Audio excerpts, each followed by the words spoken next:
시간 우리의 마음을 들이며 나가길 원합니다. 주님을 더욱더 사랑합니다. 우리의 고백을 드립니다. 내 주 되신 주를 참 사랑하고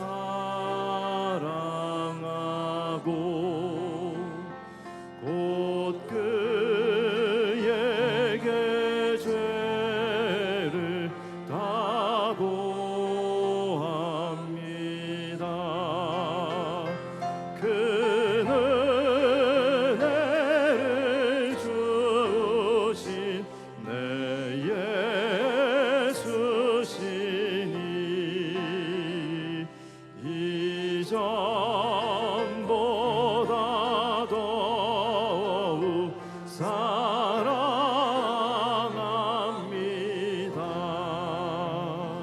주 날 사랑하사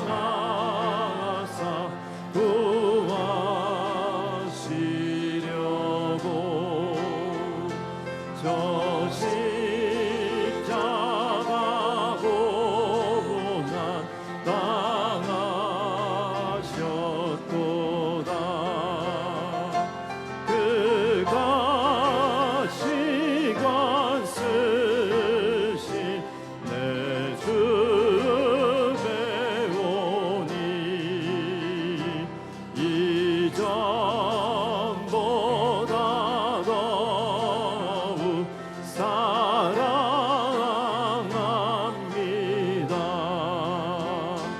내 평생에 힘쓴 그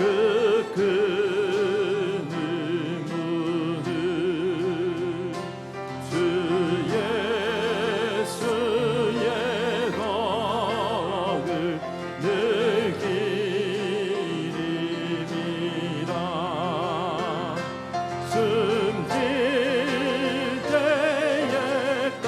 때에까지 내 알 말씀을 이전보다 더욱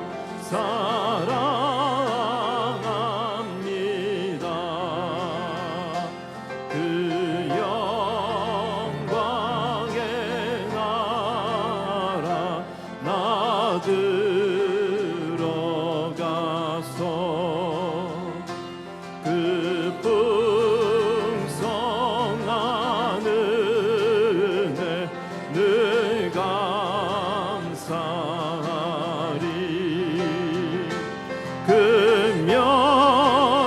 금멸유관 쓰고 나 찬송할 만 이전보다 더욱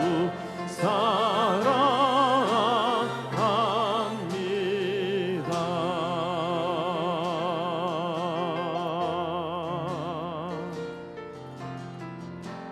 은혜 아니면 살아갈 수가 없네. 호흡마저도 다 주의 것이니 세상 평안과 위로 내게 없어도 예수 오직 예수뿐이네. 은혜 아니면 살아갈 수가 없네. 호흡마저도 다 주의 것이니 세상 평안과 위로 내게 없어도 예수 오직 예수뿐이네. 그 신계획 다 볼 수도 없고 작은 고난에 지쳐도 주께 묻기 나의 모든 삶 버티고 견디게 하시네.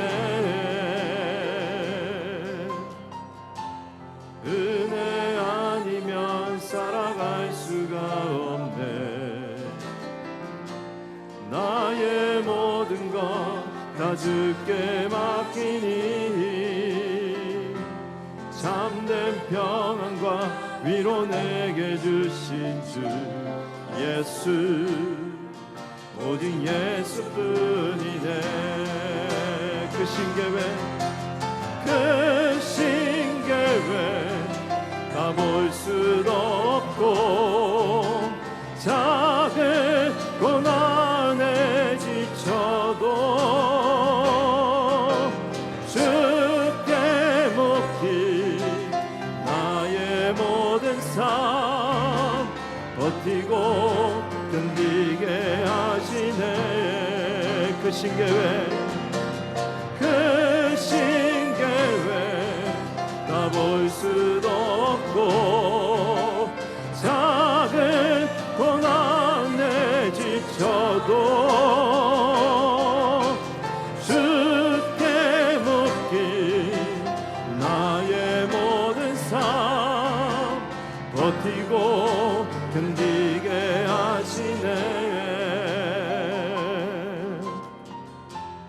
은혜 아니면 살아갈 수가 없네. 나의 모든 것 다 주께 맡기니 참된 평안과 위로 내게 주신 주 예수 오직 예수뿐이네. 다시 한 번 더 고백합니다. 그 신계획 다 볼 수도 없고 작은 고난에 지쳐도 주께 묻기 나의 모든 삶 버티고 견디게 하시네. 은혜 아니면 살아갈 수가 없네. 나의 모든 것 다 주께 맡기니 참된 평안과 위로 내게 주신 주 예수 오직 예수뿐이네.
하나님 말씀 히브리서 7장 22절에서 28절까지 있는 말씀을 다 함께 찾겠습니다.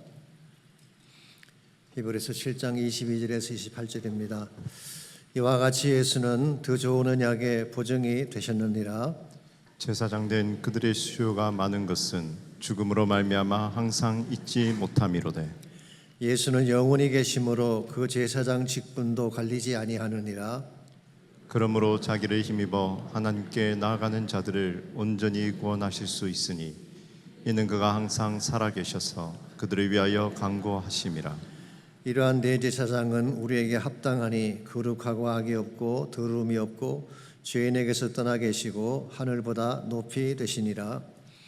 그는 저 대제사장들이 먼저 자기 죄를 위하고 다음에 백성의 죄를 위하여 날마다 제사 드리는 것과 같이 할 필요가 없으니 이는 그가 단번에 자기를 들여 이루셨음이라. 우리 28절 다 같이 읽습니다. 율법은 약점을 가진 사람들을 제사장으로 세웠거니와 율법 후에 하신 맹세의 말씀은 영원히 온전하게 되신 아들을 세우셨느니라. 아멘. 이솝의 우화 중에 수탉과 진주라고 하는 이야기가 있습니다. 며칠 먹지 못해 배가 무척 고팠던 수탉이 앞마당의 건초더미를 열심히 뒤지고 있었습니다. 그러다가 무엇인가 반짝거리는 물체 하나를 발견합니다. 입으로 꺼내보니까 아주 값진 진주였습니다. 이것을 본 수탉이 진주를 뱉어버리며 하는 말이, 아니 이렇게 열심히 뒤지는데 겨우 진주냐? 지금 내게 절실한 것은 한 톨의 보레알이지 이따위 진주가 아니란 말이냐라고 했다는 것입니다. 사실 진주가 훨씬 더 값지고 화려한 보배이죠. 그러나 며칠을 먹지 못해 굶주린 수탉에게 더 필요한 것은 배를 채워줄 먹이였던 것입니다. 이솝은 이야기에서 아무리 좋아 보이는 것이라도 자신의 니드를 채워줄 수 없는 것이라면 가치가 없다는 사실을 교훈하고자 한 것 같습니다. 그렇습니다. 누구에게나 자신이 꼭 필요로 하는 것이 있습니다. 그것이 무엇인 것, 자신의 가장 절실한 니드를 채워줄 수 있는 것, 그것이 있어야지 인생이 바르게 진행이 되는 것입니다. 예컨대 사막을 여행하는 사람에게 가장 절실한 것은 물일 것입니다. 일찍 부모를 여의고 혼자 고아로 자란 사람에게는 따뜻한 사랑이 필요한 것입니다. 질병에 걸려 신음하는 자에게는 자신의 병을 고쳐줄 훌륭한 의사가 필요합니다. 이런 사람에게 유명한 연예인이나 잘 나가는 정치가가 무슨 소용이 있겠습니까? 자신의 고통과 아픔을 고쳐줄 수 있는 치유자가 필요한 것입니다. 이와 같이 사람들마다 필요가 다르고 그것을 채워줄 대상이 다른데, 문제는 과연 우리에게 모든 주어진 문제를 충분하게 또 적절하게 채워줄 자가 누구냐는 것입니다. 솔직히 우리 주변에 사람들은 많습니다. 친구도 있고 가족도 있고 직장 동료들도 있죠. 그러나 내가 정말 어려운 위기나 문제를 당했을 때에 자신의 일처럼 그것을 풀어주고 나의 모든 갈증을 채워줄 사람은 많지가 않습니다. 아니 없으면 거의 없는지도 모르겠어요. 그래서 나온 유명한 용어 중에 하나가 결핍 프레임이라고 하는 단어가 있습니다. 자신의 삶 속에 결핍이 있는데 무엇을 해도 채워지지 않는 마음의 상태를 일컫는 것입니다. 돈이 없는 것이 아닙니다.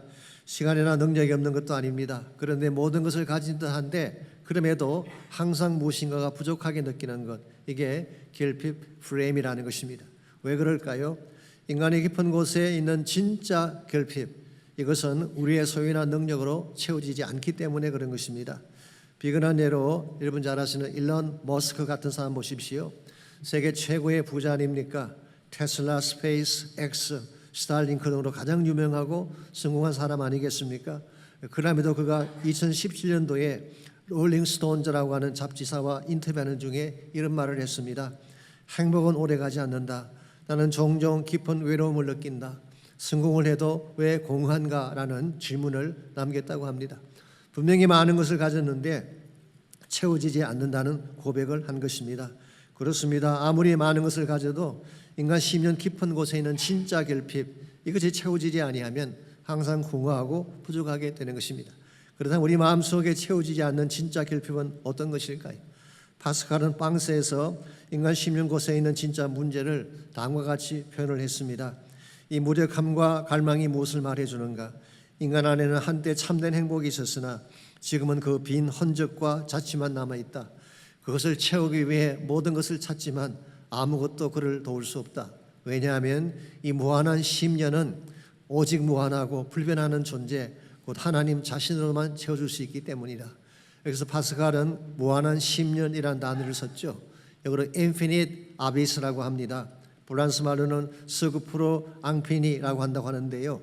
이 단어를 20세기 복음주의 설교자들은 God-shaped vacuum이라고 번역을 했습니다. 우리 인간 안에 하나님 사이적 공간이 있는데 이것은 하나님만이 채울 수 있다는 것입니다. 즉 하나님 만나기 전까지는 무엇으로도 채워지지 아니하지만 하나님만 만나면 모든 것이 채워진다는 뜻입니다. 저는 그 좋은 예가 다윗이라고 생각을 합니다. 시편 23편 1절에서 다시 이런 고백을 했죠. 여호와는 나의 목자시니 내게 부족함이 없으리로다. I shall not want. 킹 제임스 버전입니다. NLT는 이렇게 번역을 했어요. I have all that I need. 내가 필요한 모든 것을 가졌다. 그렇게 번역을 했습니다. 사실 다윗의 인생은 결핍으로 시작된 인생이었습니다. 그는 베들레헴 작은 고을에서 태어났습니다. 어릴 때 집안에서 별로 인정받지 못했습니다. 사무엘이 집을 방문했을 때에 다윗은 그 자리에 부르지조차 않았습니다. 가정적인 결핍이라고 할 수 있을 것입니다. 그에게는 사회적인 결핍도 있었습니다. 돌에서 양을 치는 목자였습니다. 낮은 신분을 가지고 누추한 옷차림으로 살았습니다. 그가 청년이 된 후에 사울에 쫓겨날 때는 어땠나요? 집이 없었습니다. No house. 유다 광야의 동굴 속을 전전하며 살았죠. 안전하지 못했습니다. No security. 그리고 먹을 것이 없었습니다. No food. 그리고 미래도 보장되지 않았습니다. No future. 왕이 되라고 기름 부음 받긴 했지만 그는 도망자 신세였습니다. 그런데 다윗이 무엇을 가졌다고 부족함이 없다고 고백했을까요? 한마디로 말씀드리면 하나님 때문입니다. 결핍이 없기 때문이 아니라 하나님이 계셨기 때문이죠. 이런 의미에서 참된 체험의 비결이라고 하는 것은 많은 것을 갖는 데 있는 것이 아니라 하나님을 만나는 것입니다. 하나님의 임재를 경험하게 되면 모든 것이 채워지는 것입니다. 특별히 하나님이셨지만 이 땅에 육신을 입고 오신 예수 그리스도를 만나게 되면 우리의 모든 필요가 체험받고 충만하게 되는 것입니다. 여러분 인생 가운데도 부족한 것이 많을 것입니다. 채워지지 않는 필요들을 가지고 계실 것입니다. 그러나 예수님 만나게 되면 그 필요가 충분히 채워질 수가 있고 우리 삶의 진정한 만족이 주어지게 되는 것입니다. 오늘 같이 읽은 본문에 보시면은 우리의 모든 필요를 아시고 채우실 예수님의 제사장직에 대한 말씀이 기록이 되어 있습니다. 지난번 예배소서를 다룰 때 잠깐 말씀드린 적이 있습니다만은 예수님은 세 가지 직분을 가지고 계셨죠. 첫 번째가 선지자직입니다. He was prophet. 그분은 선지자였어요. 예수님이 공생의 3년 동안 하신 사역이 선지자적 사역이었죠. 가르치고 말씀을 선포하셨습니다. 그도 유대인들의 폐부를 찌르는 말씀을 선포하셨어요. 그들의 죄악을 드러내고 이스라엘의 미래와 장차 임할 하나님 나라에 대한 메시지를 선포하셨죠. 이게 선지자적 삶이었습니다. 두 번째는 왕의 직분이죠. 물론 지상에 계실 때도 왕이 있었습니다마는 그때는 많은 사람들이 알아보지 못했습니다. 그러나 다시 오실 때는 누구도 부인하지 못할 왕 중의 왕이 되어 재림하실 것입니다. 그때는 모든 자들이 그 이름 앞에 무릎을 꿇고 그분을 영원한 주여 왕으로 경배하게 될 것입니다. 그리고 세 번째가 제사장직입니다. He was and he is a priest. 그는 제사장이었고 지금도 제사장이십니다. 그것도 대제사장직을 가지신 분입니다. 예수님의 제사장직은 십자가에서 시작이 됐죠. 그분은 제사장이면서 자신을 화목제물로 하나님께 올려드렸습니다. 그 결과 하나님과 우리 사이에 다리가 놓아지게 되고 우리가 평화를 누리고 생명을 누리게 된 것입니다. 그리고 나서 성천하셨어요. 성천하신 후에는 무엇을 하고 계실까요? 하늘 보좌 우편에서 우리를 위해 중보 기도하고 계십니다. 이것이 주님의 priestly ministry, 제사장직인 것입니다. 이와 같은 제사장직은 주님 다시 오실 때까지 계속이 되는 것입니다. 오늘 본문의 말씀은 바로 이 예수님의 제사장직에 대한 말씀입니다. 26절을 먼저 보겠습니다. 이러한 대제사장은 우리에게 합당하니 거룩하고 악이 없고 더러움이 없고 죄인에게서 떠나 계시고 하늘보다 높이 되시니라. 여기 보시면은 이 제사장은 우리에게 합당하다는 말씀이 나오죠. 합당하다는 말은 헬라 말로 프레포, 미완료형인 엔 프레펜이 사용됐습니다만은 이것은 fitting, 적합하다, 필요를 적절히 채운다 그런 의미를 가지고 있습니다. 그래서 또 메시지 바이블은 이렇게 번역을 해놨어요. Perfectly fits our needs. 우리의 필요에 완전하게 적합하다 그렇게 번역을 했고 현대인의 성경은 exactly suited to our needs. 우리의 모든 필요에 적합하다, 정확하게 적합하다 그렇게 번역했습니다. 정리하면 이런 것입니다. 예수 그리스도는 우리의 모든 필요를 완전하게, perfectly, 정확하게, exactly 채우시는 분이라고 하는 것입니다. 자, 예수님이 이와 같은 일을 하실 수 있는 근거가 뭘까요? 26절을 계속 보시게 되면 첫 번째로 그의 완전함 때문입니다. 거룩하고 악이 없고 더러움이 없는 분이라고 했어요. 그분은 holy, blameless and pure, 아무 흠을 가지지 아니한 완전한 분이셨습니다. 두 번째로 그분은 죄인에게서 떠나 계신다고 했죠. Set apart from the sinners. 그분은 죄인과 구별되신 분일 뿐만 아니라 아예 죄가 없으신 분이셨습니다. 세 번째로 하늘보다 높으신 분이라고 했는데 이것은 예수님의 divinity, 신성을 말하는 것입니다. 하나님 자신이셨습니다. 이와 같이 완벽하시고 죄가 없으시고 하나님 자신이신 그분이 지금부터 2000년 전에 육신을 입고 이 땅에 오셨습니다. 그리고 우리와 똑같은 삶의 여정을 걸어가셨어요. 그렇기 때문에 그분은 우리의 모든 것을 아시는 것입니다. 우리 연약함도 아시고 배고픔도 아시고 아픔도 아시는 것입니다. 매비 나그네 길 이민자의 삶도 그분은 아실 것입니다. 본인도 척박한 이 땅을 걸어보셨기 때문이죠. 그래서 히브리서 4장 15절은 우리 제사장 되시는 그분은 우리 연약함을 동정하지 못하실 분이 아니라고 했어요. 여기 성경 보시면은 to sympathize with our weakness, 우리의 모든 연약함을 sympathize 하신다, 이해하고 공감해 주신다, 그런 뜻인 것입니다. 이런 분이 우리의 대제사장 되시기 때문에 어떤 아픔을 당해도 그분은 아픔을 만지실 수가 있습니다.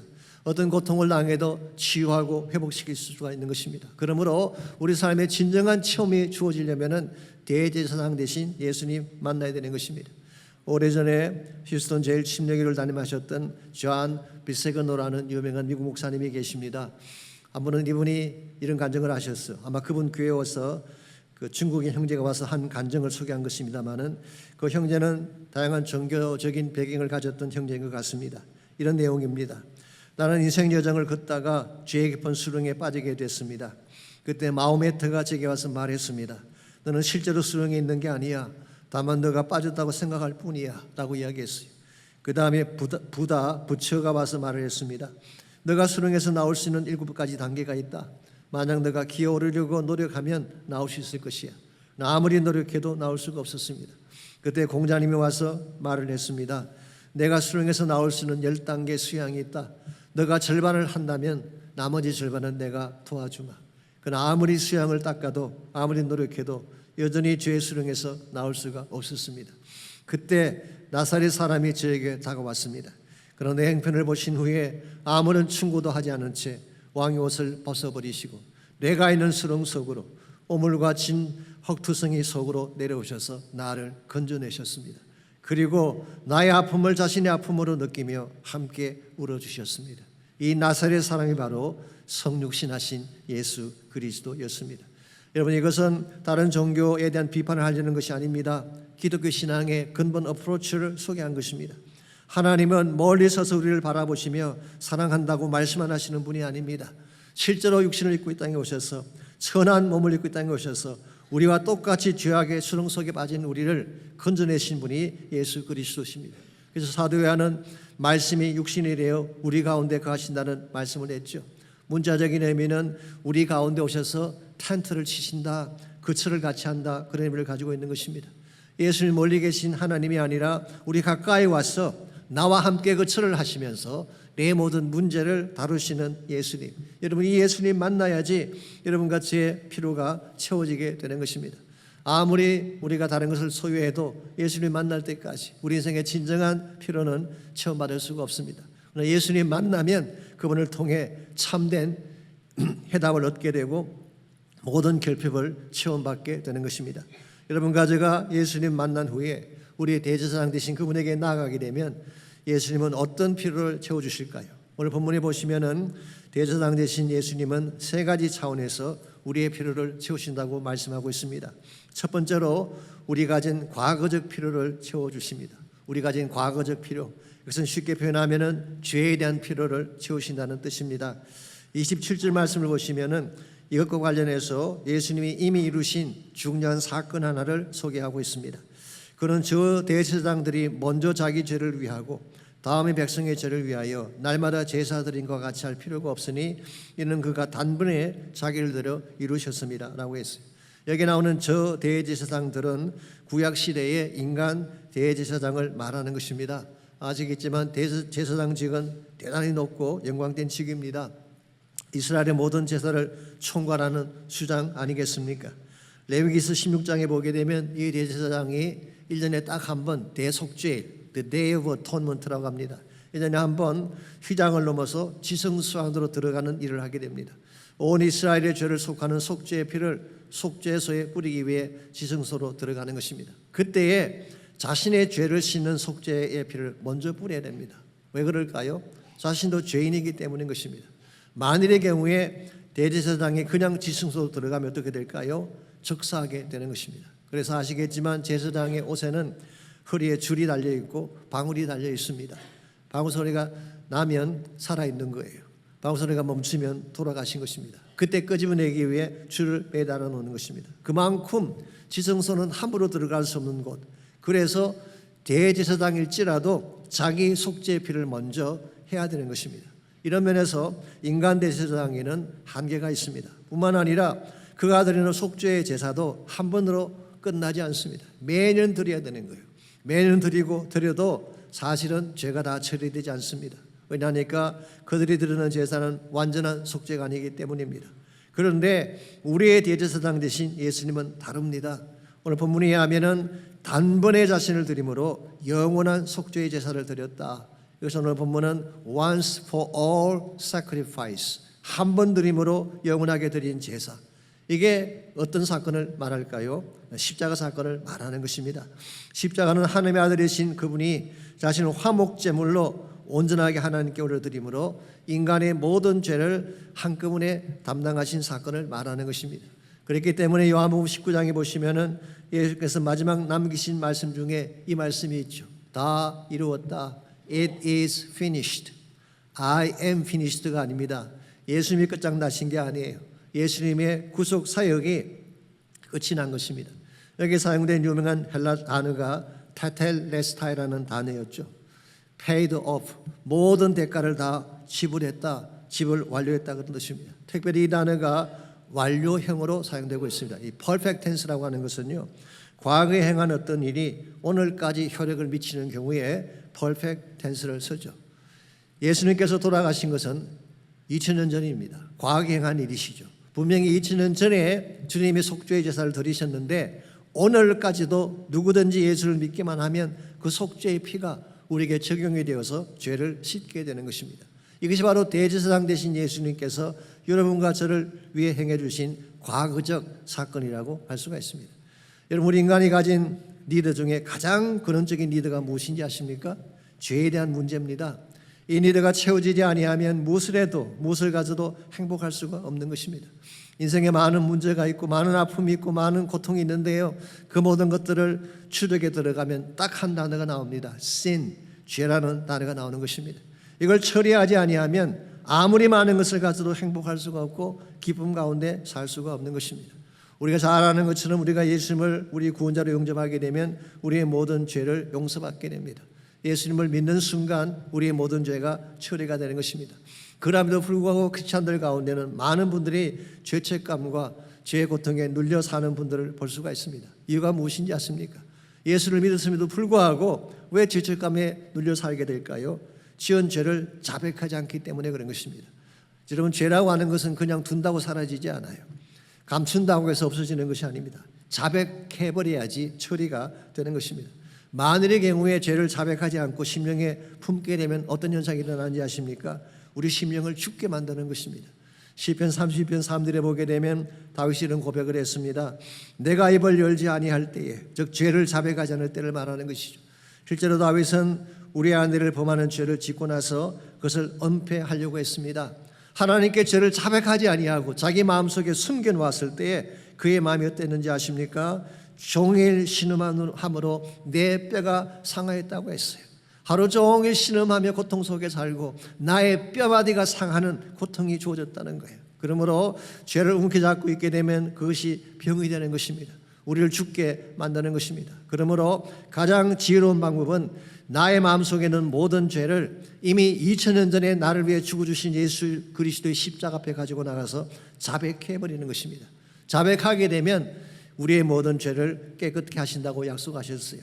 요한일서 1장 9절입니다. 만일 우리가 우리 죄를 자백하면 저는 미쁘시고 이루오셔서 우리 죄를 사하시며 우리를 모든 불의 가운데서 깨끗게 하실 것이라고 약속해 주셨어요. 그리고 죄는 품고 있는 것이 아니라 자백하며 처리할 때에 자유하게 되는 것입니다. 맥스 루케이드가 쓴 글에 보면은 이런 이야기가 나옵니다. 사실 미국 설교자들이 많이 인용하는 아주 유명한 예화이죠. 한 소년이 시골 할머니 집에 놀러 갔습니다. 마당에서 돌을 던지며 놀던 중에 실수로 할머니가 키우던 오리 한 마리를 맞춰 죽이고 말았어요. 너무 놀란 소년이 아무에게도 이야기를 하지 못하고 오리를 몰래 땅에 묻어버렸습니다. 그랬는데 이 장면을 여동생이 다 보고 있었어요. 그날 저녁 여동생이 오빠에게 말합니다. 오빠, 내가 다 본 것 알지? 오리. 그날 이후부터 소년은 오리 한마디면 여동생이 시키는 모든 일을 해야 했습니다. 설거지도 하고 청소도 하고 심부름도 하고 안 하려고 하면 오리 옷자만 나오면 끝입니다. 왜 그랬을까요? 본인이 지은 죄 때문이었어요. 며칠이 지나자 소년은 견딜 수가 없었습니다. 여동생의 요구가 점점 심해지고 마음의 짐이 너무 무겁기 때문이죠. 그래서 결국 소년은 용기를 내어서 할머니에게 자백을 했습니다. 할머니, 사실은 제가 오리를 죽였어요. I am sorry. 그때 할머니 놀라지 않았어요. 이렇게 말합니다. 얘야, 나는 이미 알고 있었단다. 그러나 너가 내 입으로 자백할 때까지 너 스스로 묶여 있었던 것이야. 여러분 기억하십시오. 사탄은 이것을 죄를 이용해서 우리를 결박하려고 합니다. 우리가 죄를 짓게 되면 죄책감을 심어주고 죄에 묶여 살게 하는 것이 사탄의 전략이에요. 여기에 속으면 안 되는 것입니다. 요한일서 1장 7절 말씀에 하면은 예수의 피가 우리를 모든 죄에서 깨끗게 하셨습니다. 그러므로 어떠한 죄를 지었을지라도 죄에 묶여 종로로 하지 말고 십자 앞에 나아가서 자백해 버리시기 바랍니다. 그때 우리 심령 속에 자유함이 주어지게 되고 기쁨이 회복이 되는 것입니다. 이것이 예수님께서 여러분과 저를 위해 행해 주신 과거적인 사역입니다. 두 번째로 우리가 주님께 나가게 되면 우리의 현재적인 필요도 채워주십니다. 대제사장 되신 예수님은 과거에 우리 죄를 위해 죽으셨을 뿐만 아니라 현재 살아서 여러분과 저를 위해서 일하고 계신다고 말씀합니다. 25절입니다. 그러므로 자기를 힘입어 하나님께 나아가는 자들을 온전히 구원할 수 있으니 이는 그가 항상 살아계셔서 그들을 위하여 간구하심이라. 여기 보시면 항상 살아계신다. Always He is living. 항상 살아계셨어. 여러분 예수님은 십자가에서 돌아가셨죠. 그러나 그것으로 끝이 아니었습니다. 사흘 만에 다시 살아나셨어요. 그 후에 어떻게 되셨나요? 성천하셨습니다. 그리고 하늘 보좌 우편에 살아 계십니다. 그리고 무엇을 하실까요? 우리를 위해 간구하신다. 이게 예수님의 중보기도이죠. 예수님의 제사장적인 중보기도 사역을 하시는 것입니다. 사도 바울은 로마서 8장 34절에서 이 사실을 좀 더 정확하게 기록을 했습니다.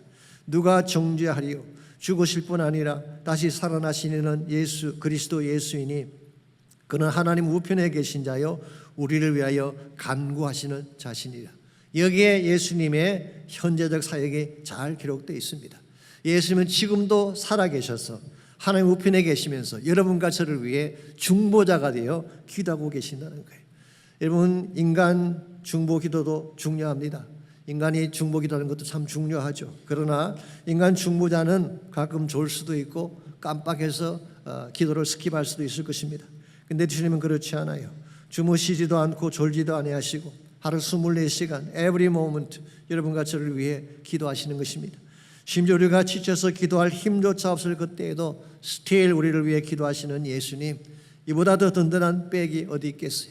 이와 같이 밤낮으로 우리를 위해 기도하시기 때문에 자기를 힘입어 하나님께 나아가는 자들을 온전히 구원할 수 있다라고 말씀하신 것입니다. 그래서 구원한다는 말은 물론 죄에서 구원한다는 말도 포함되지만 모든 문제에서 건져내신다는 뜻입니다. 여러분과 제가 어떤 문제를 가지든지 예수님의 이름을 힘입어서 보좌 앞에 나가게 되면 하나님께서 응답해 주셔서 건져내어 주시는 것입니다.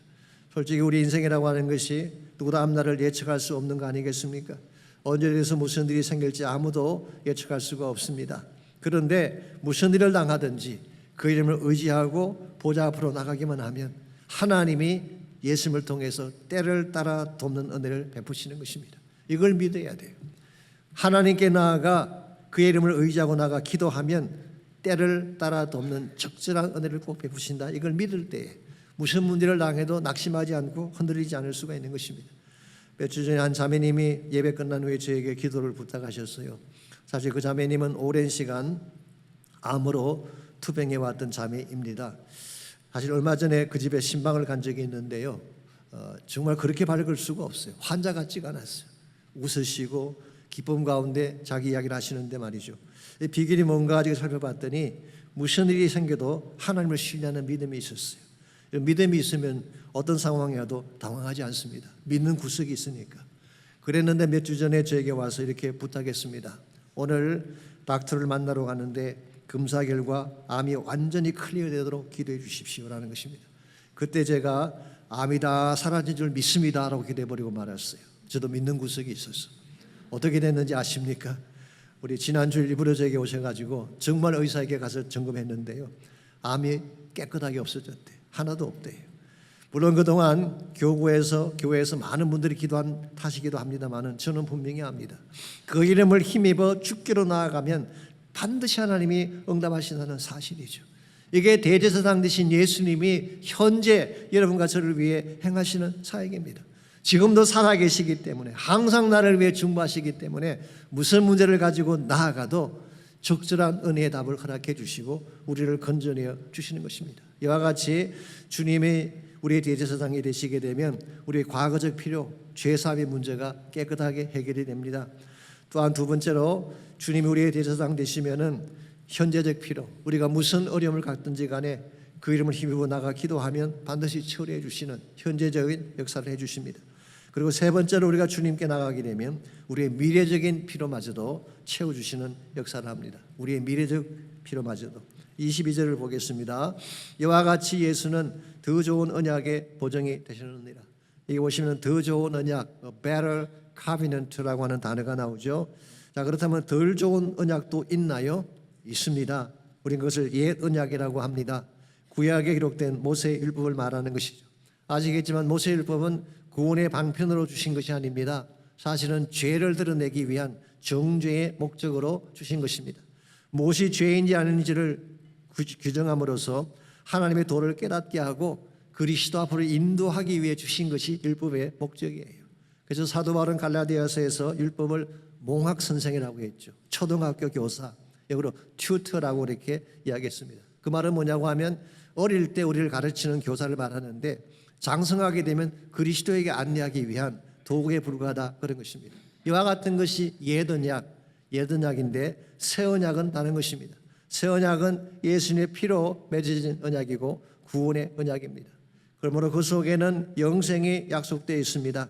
새 하늘과 새 땅이 약속되어 있고 영원한 천국과 산 소망이 약속되어 있는 것입니다. 그래서 오늘 본문은 그 언약을 a better covenant, 더 좋은 언약이라고 부른 것입니다.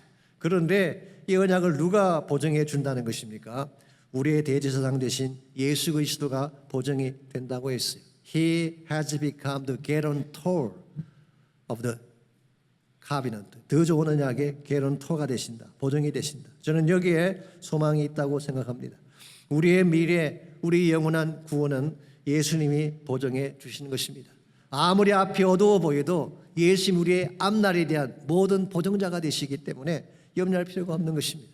혹시 인간 중에 우리 미래를 보장할 자가 있을까요? 정치가들이 우리 미래를 보장해 줄까요? 트럼프가 I don't think so. 그렇지 않습니다. 경제가들이 우리 장래를 보장해 줄까요? 아니면 요즘 뜨고 있는 AI가 우리 미래를 보장해 줄까요?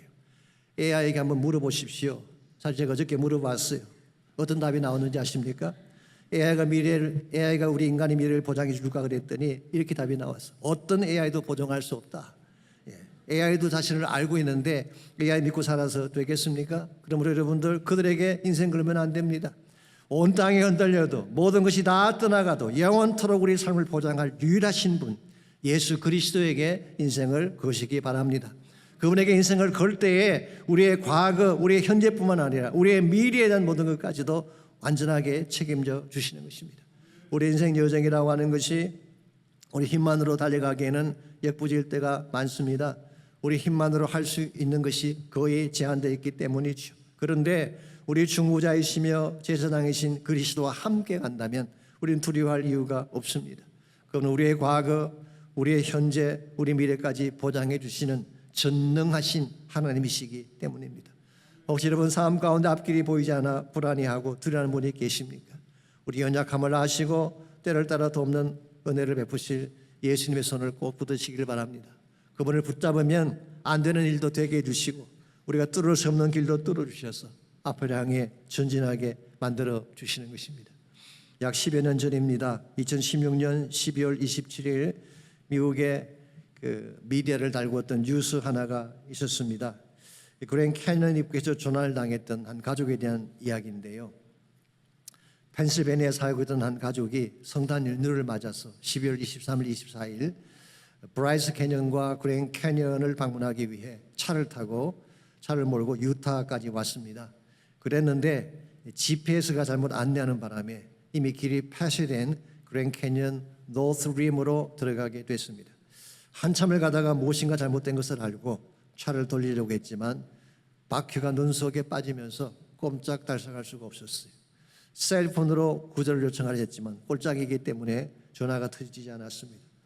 누구도 와서 도울 적 없는 외진 곳에 눈은 계속 내리는데 지금 차 안에는 10살 난 아들과 허리를 다쳐 거동이 불편한 남편 에릭 클라인 그리고 그의 부인 캐런 클라인 세 사람이 타고 있었습니다. 자, 우리라면 어떻게 했을까요? 두 가지 옵션이 있었다고 합니다. 첫 번째로 직접 눈을 뚫고 걸어나가 길을 찾는 것입니다. 이것이 캐런 클라인이 선택한 것입니다. 그녀는 원래 철종 경기 경주자였대요. 이게 자신이 있었습니다. 철의 여인이니까. 그래서 백팩 하나 메고 물 한 병 손에 들고 눈길을 나섰습니다. 그리고 36시간을 눈 덮인 산길을 26마일이나 걸어 나갔어요. 물이 떨어지면 눈을 녹여서 먹고 먹을 것이 떨어지면 나무 뿌리를 캐먹으면서 신발이 벗겨져 맨발이 됐음에도 불구하고 36시간을 잠을 자지 않은 채 잠자면 죽으니까 말이죠. 걷고 또 걸었습니다. 그러니까 영웅적인 행동 아니면 히로익 액션. 이거 보면 참 여자분들 강합니다. 지독하죠. 그래서 여자한테는 절대 대어주지 말라는 것입니다. 못 이깁니다. 이런 분들 어떻게 이기겠어요? 자, 그런데 이 첫 번째 옵션이 워킹했을까요? 길을 찾고 가족을 구할 수 있었을까요? 아닙니다. 나중에 산속에서 작은 쉘터 한 개를 발견하고 겨우 그 속에 들어가 쓰러지고 말았습니다. 그런데 두 번째 옵션은 남편이 택한 옵션입니다. 처음에 무작정 기다렸지만 아무 소식이 없자 자신도 무언가를 해야 되겠다고 생각을 했어요. 그런데 몸이 불편하니까 멀리 갈 수는 없습니다. 그러나 꼴짝에서 조금 더 높은 곳으로 올라가는 것은 가능했어요. 그래서 he went up to a higher place.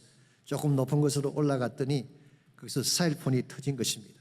그 결과 구조대가 달려왔고 eventually 자기 부인마저 구조를 받게 했습니다.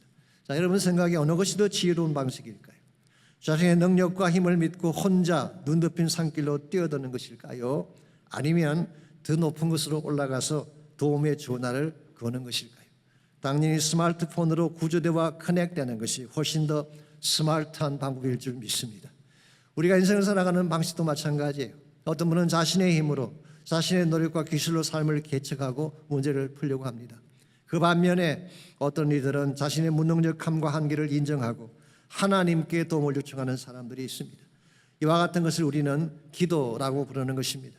연약한 무릎을 꿇고 higher place로 올라가서 하나님과 컨택되어져서 그분의 도움과 능력을 요청하는 것을 기도라고 하는 것입니다. 하나님과 연결되어지면 하나님의 파워가 우리 삶을 움직이기 시작합니다.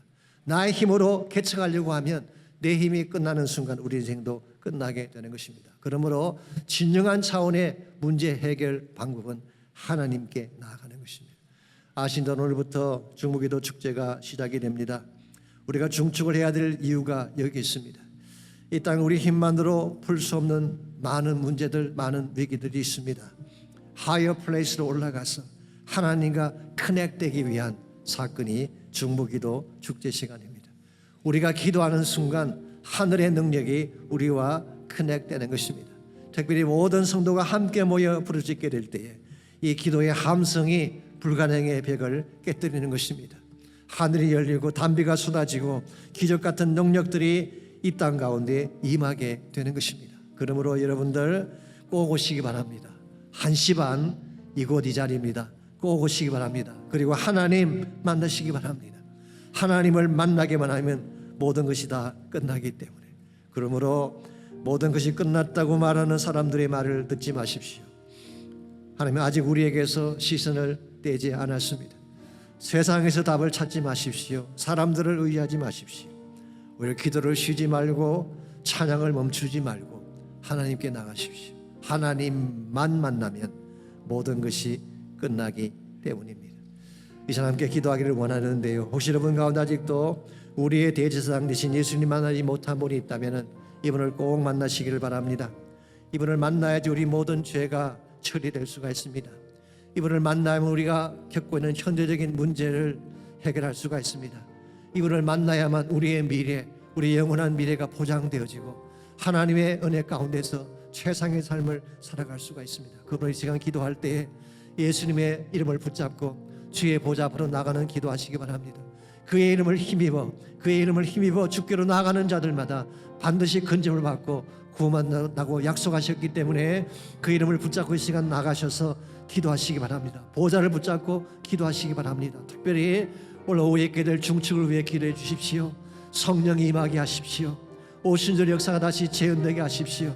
우리의 말랐던 심령에 단비가 쏟아지게 하시고 하나님의 기적과 축복이 일어나게 달라고 온 교회가 깨어서 함께 부르짖으며 기도하는 역사가 일어날 수 있도록 우리 다 같이 한 목소리로 기도하겠습니다. 하나님 감사합니다. 우리를 사랑해 주셔서 우리의 제사장 되신 예수님이 땅에 보내주시고 그분의 이름을 힘입어 주께로 나가는 자들마다 하나님의 해답을 얻게 하시고 능력을 받게 하시고 고침을 받게 하시는 것을 감사합니다. 우리는 무능력합니다. 우리에게는 힘이 없습니다. 그러나 우리와 함께 하시는 주님은 전능하신 하나님이신 줄 믿사오니 이 시간 우리 모두가 주님을 붙잡게 하시고 주의 권능을 붙잡게 도와주셔서 하나님의 능력으로 다시 살아나며 다시 일어나며 다시 회복되어지는 저희 모두가 될 수 있도록 은혜를 베풀어 주시옵소서. 올고 있게 될 중층을 축복해 주시고 기름 부어 주시고 능력을 베풀어 주셔서 온 교회가 성령 안에서 뜨겁게 함께 기도할 수 있도록 은혜를 베풀어 주시옵소서. 모든 것이 끝났다고 말하는 사람들의 말을 듣지 말아라. 하나님은 아직도 너에게서 시선을 떼지 않았다. 세상에서 답을 찾지 말아라. 사람들을 의지하지 말아라.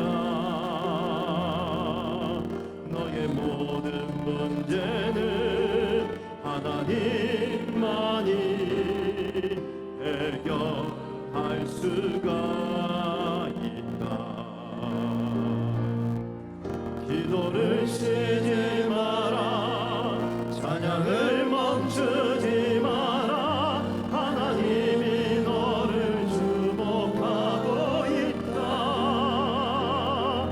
예배에 집중하라. 말씀을 붙잡아라.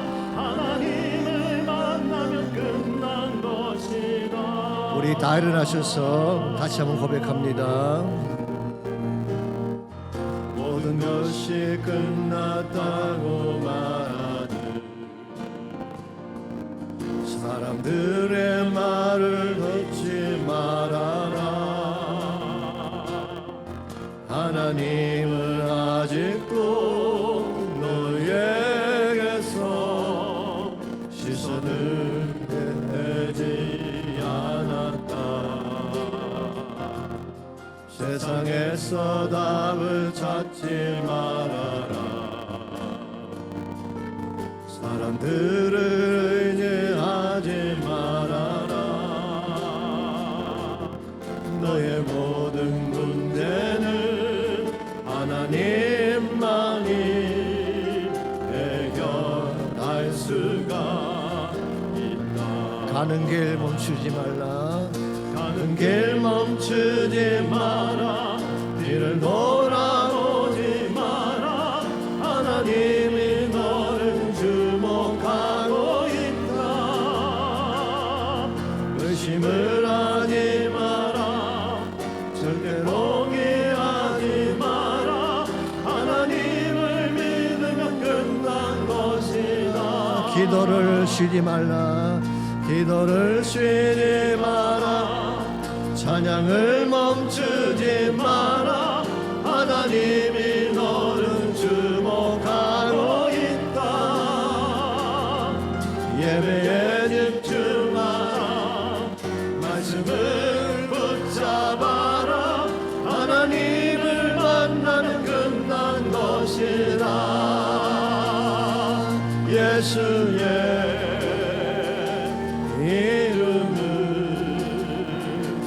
세상의 소망이요.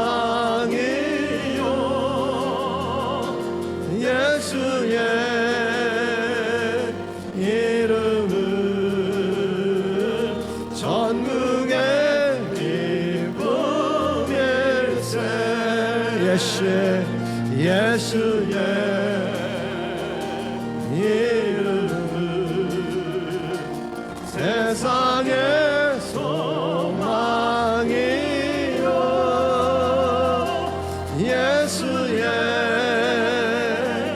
이름은 정의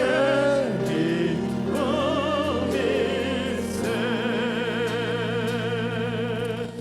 하나님 감사합니다. 이 예수 이름을 우리에게 주셔서 이름의 권세를 가지고 기도하면 응답이 주어지게 하시고 기적이 일어나게 하시고 앞길을 열려지게 하시는 것을 감사합니다. 기도를 포기하지 않는 우리가 되게 하시고 찬양을 멈추지 않는 우리가 되게 하시고 주의 능력을 붙잡고 끝까지 주를 향해 달려나가 하나님 사이적 기적을 경험하고 주님 영광을 선포하며 살아갈 수 있는 우리 모두 되게 하여 주시옵소서.